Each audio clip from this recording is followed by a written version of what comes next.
حضرت ابو ہریرہ رضی اللہ تعالیٰ عنہ سے روایت ہے کہ رسول اللہ صلی اللہ علیہ وآلہ وسلم نے فرمایا، کیا تمہیں معلوم ہے کہ مفلس کون ہے؟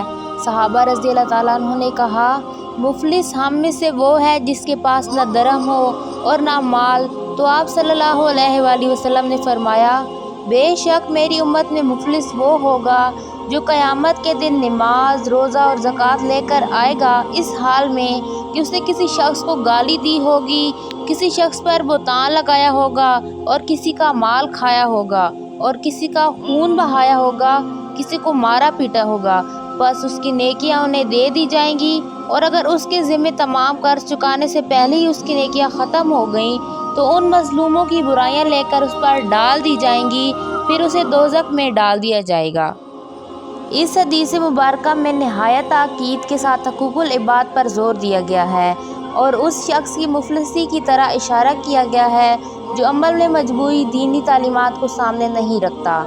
حقیقی مفلس وہ شخص ہے جو دین پر عمل کرنے میں اس کی مجموعی تعلیمات کا خیال نہیں رکھتا اور صرف ایک پہلو اختیار کر لیتا ہے اور دوسرے پہلو کو چھوڑ دیتا ہے، حالانکہ اس کی کامیابی کا انحصار مجموعی کامیابی پر ہے، اور مجموعہ کامیابی اس وقت تک حاصل نہیں ہو سکتی جب تک اسلام کی جملہ تعلیمات کو پیش نظر رکھ کر ان پر عمل نہ کیا جائے۔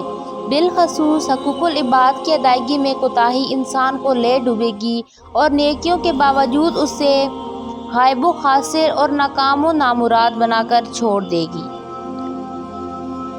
اکثر مسلمانوں میں یہ خیال عام ہے کہ چند عبادات کی ادائیگی سے بخشش ہو جائے گی، اس لیے نماز، روزے اور حج کا تو اہتمام کیا جاتا ہے، لیکن زکوٰۃ کو بڑی حد تک نظر انداز کر دیا جاتا ہے۔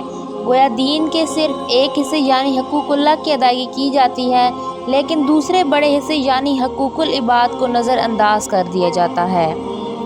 حقوق اللہ اور حقوق العباد دونوں لازم و ملزوم ہیں۔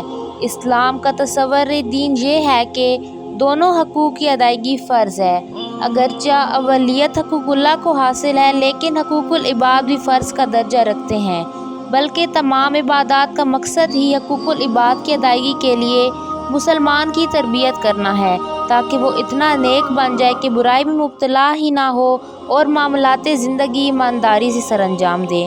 مثلا نماز کا مقصد بیان کرتے ہوئے اللہ تعالیٰ نے فرمایا، بے شک نماز بے حیائی اور بری باتوں سے روکتی ہے۔ روزہ کے بارے میں فرمایا گیا، تم پر روزے فرض کیے گئے تاکہ تم پرہیزگار بنو۔ حقوق العباد کی اہمیت یہ ہے کہ یہ مسلمان کی آزمائش کا حقیقی میدان ہے، اگر ان کو ادا نہیں کرتا تو آخرت میں ناکامی یقینی ہے۔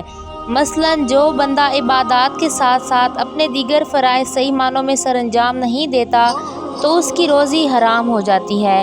اس کے علاوہ جھوٹ، رشوت اور سود جیسے حرام ذرائع اختیار کرنے سے بھی روزی حرام ہو جاتی ہے۔ حرام خور کے متعلق نبی صلی اللہ علیہ وآلہ وسلم نے فرمایا، حرام کھانے والا جنت میں نہیں جائے گا۔ اس کے علاوہ یہ بھی ارشاد فرمایا کہ حرام کھانے والوں کی کوئی عبادت قبول نہیں ہوتی۔ مزید یہ کہ زبان اور ہاتھ سے کسی مسلمان کو نقصان پہنچانے والے کی بھی بہت سی نیکیاں چھین لی جائیں گی، اس لیے کہ حقوق العباد کو ادا نہ کرنے والے کی حقیقت میں حقوق اللہ کی ادائیگی بھی قبول نہیں ہوتی، اور اگر کچھ عبادات درجہ قبولیت حاصل کر بھی لیں تو دوسری برائیاں اس کو دوزخ میں لے جائیں گی جو اس حدیث مبارکہ میں بیان ہوتی ہیں۔ مثلا کسی کو گالی دینا، اسلام میں گالی دینا منع ہے، اس لیے آپ صلی اللہ علیہ وآلہ وسلم نے فرمایا، کسی مسلمان کو گالی دینا گناہ اور قتل کرنا کفر ہے، اسی لیے کسی کو گالی دینے سے پرہیز کریں۔ اس کے بعد بہتان طرازی، کسی پر جھوٹا الزام لگانے سے منع کیا گیا ہے اور اس کے لیے مندرجہ ذیل طریقے اختیار کیے گئے۔ اس کو کبیرہ گناہ قرار دیا گیا۔ الزام جھوٹا ثابت ہونے پر 80 کوڑوں کی سزا مقرر ہوئی۔ استغفر اللہ۔ اس کے بعد ناحق مال کھانا، ناحق مال کھانے سے سختی سے منع کیا گیا ہے۔ ارشاد باری تعالیٰ ہے، اور آپس میں ایک دوسرے کا مال ناجائز طریقوں سے مت کھاؤ کیونکہ اس سے تمام اچھے اعمال ضائع ہو جاتے ہیں۔ اس کے بعد مسلمان کا قتل ناحق، کسی مسلمان کا قتل کرنا کفر قرار دیا گیا ہے۔ اس سلسلے میں ارشاد باری تعالیٰ ہے، اور جس نے کسی مسلمان کو ارادے سے قتل کیا وہ جہنم میں داخل ہوگا اور ہمیشہ اسی میں رہے گا۔ اس کے بعد زیادتی کرنے کی ممانعت کی گئی ہے۔ زیادتی میں کسی مسلمان پر ہر طرح کی زیادتی شامل ہے، اسی لیے نبی صلی اللہ علیہ وآلہ وسلم نے فرمایا، مسلمان وہ ہے جس کے ہاتھ اور زبان سے دوسرے مسلمان محفوظ رہیں۔